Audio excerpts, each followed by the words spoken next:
The budget of the office of the Vice President had suffered so much reductions in 2024 and in 2025. The traditional parliamentary courtesy deserving a higher or co-equal office of government.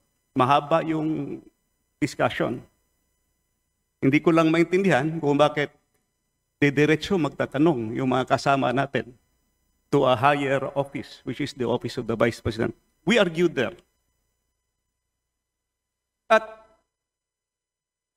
respect for the due process, no for the budget process.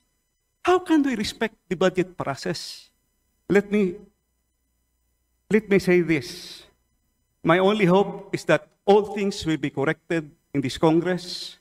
The budget process will be corrected in this budget and in this Congress. Yung fiscal space na naiwan, pinalitan ng mga priority pet projects na wala man lang sa National Development Plan ng ating Republika ng Pilipinas. Pet projects inserted. That's why in this rostrum, I said last August 4, the 2025 budget is the most corrupt budget ever passed by this Congress and perhaps by the entire Philippine history.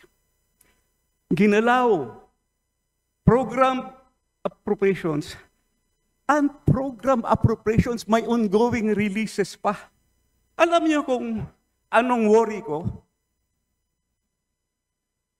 For us, legislators, even the executive, must consider that the number one priority of the Constitution says that education will be given the priority and the highest budget year per year.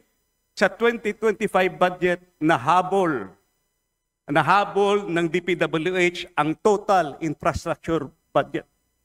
Kahit ano pang sasabihin nila at binago yung composition, still malaki pa rin ang infrastructure budget kaysa education sector. And they are still releasing from unprogrammed funds. Mas lalong lumaki yung gap between infrastructure and education. Ladies and gentlemen of this House, it is our duty, it is our obligation to keep track, mabantayan yung budget because education is the number one priority of the Republic of the Philippines. Iniwan na ng budget ng infrastructure. Highly questionable pa kasi yung mga releases ang malalaki. Flood control projects. Where can we get respect from that?